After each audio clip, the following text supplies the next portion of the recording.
Chapter 5. Huh? I gasped and nearly fell off the stone steps. Mariana, what do you mean? Her dark eyes flashed. She opened her mouth to reply, but she suddenly stopped. I heard the click of footsteps approaching on the hardwood floor. Mariana turned back to the house. A maid in a black uniform and white apron appeared. It's my cousin Heidi, Mariana explained to the young woman. The maid laughed. Well, Mariana, aren't you going to let her in? Mariana narrowed her eyes at me, as if warning me again. Then her face went blank, no expression at all. She pulled open the heavy door and motioned for me to enter. This is Sylvia, Mariana said, pointing to the maid. She will help you unpack. Your bags arrived 2 days ago, Sylvia said. Did you walk from the station? I nodded. I still had my pocket hood up. I tugged it down and started to unzip my coat.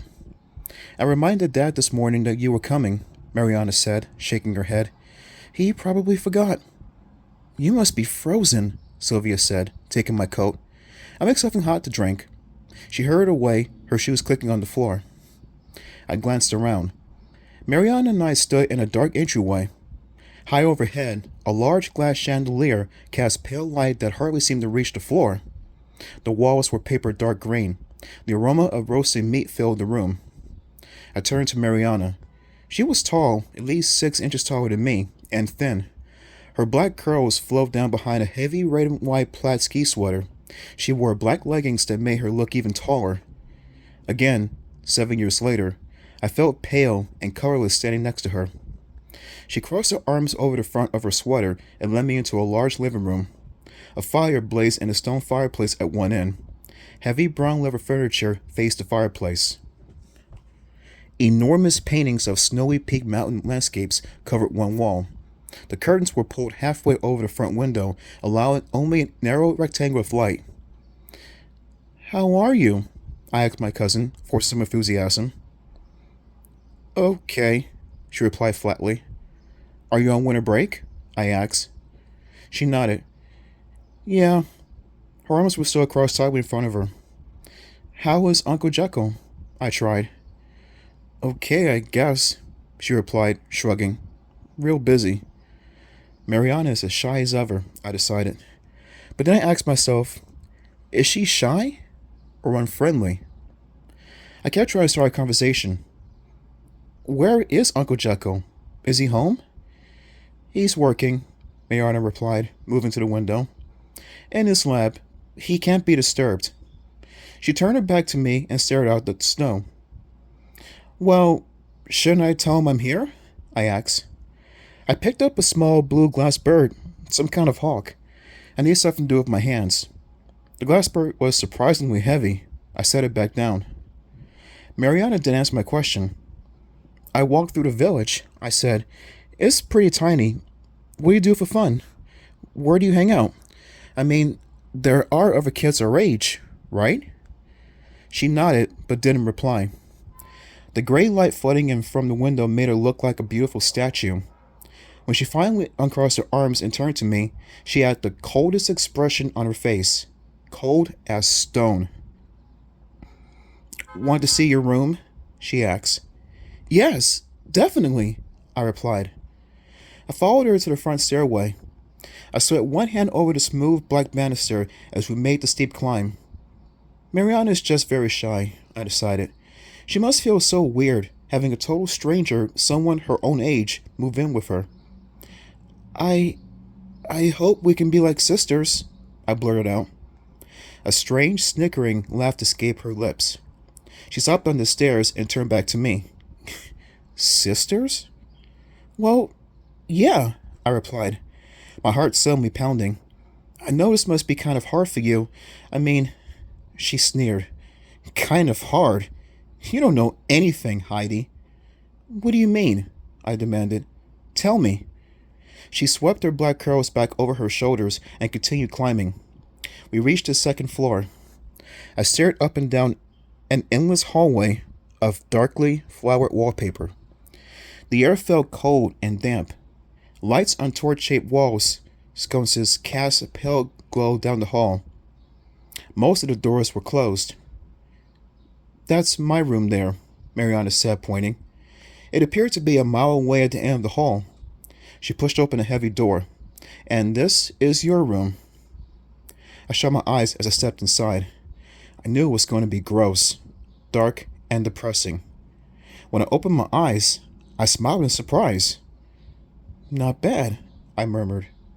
The room was totally cheerful. Afternoon sunlight poured in through airy light curtains on two large windows.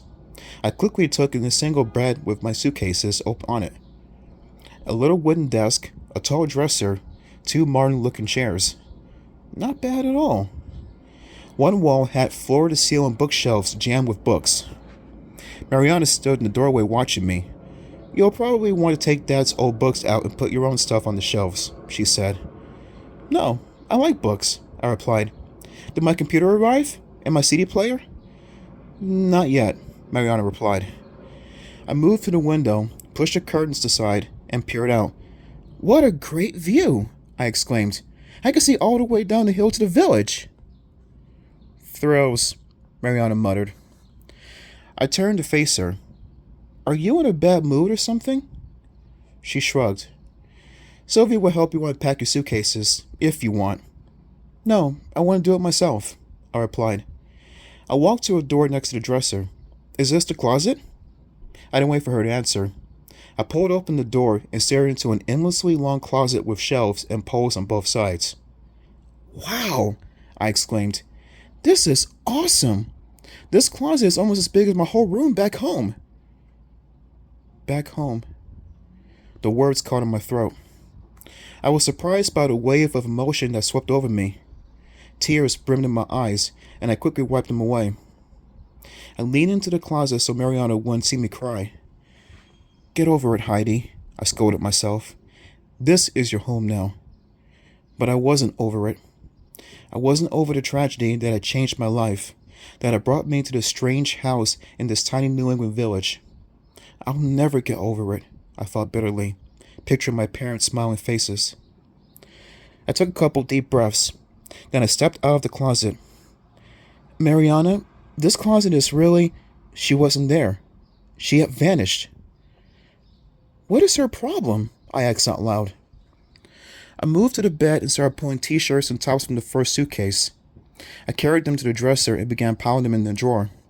The dresser smelled a little mildewy. I hoped my clothes wouldn't pick up the smell.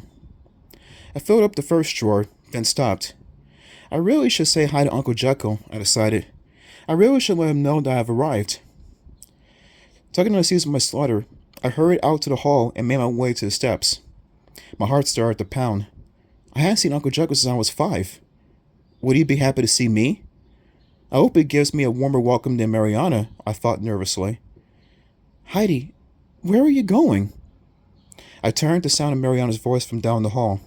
She poked her head out the room. Down to say hi to Uncle Jekyll, I told her. He's in his lab. You really shouldn't disturb him, she called. I'll just say hi and then hurry out, I replied. I ran into Sylvia at the bottom of the stairs. She pointed me in the direction of my uncle's lab. Down another long hallway, I stopped in front of the lab door. I raised my hand to knock, but a loud noise on the other side of the door made me jerk my hand back. It sounded like an animal grunt. A pig, maybe. I held my breath and listened. Another pig grunt, followed by frightening cries, like an animal caught in a trap, an animal in pain. I couldn't stand it any longer.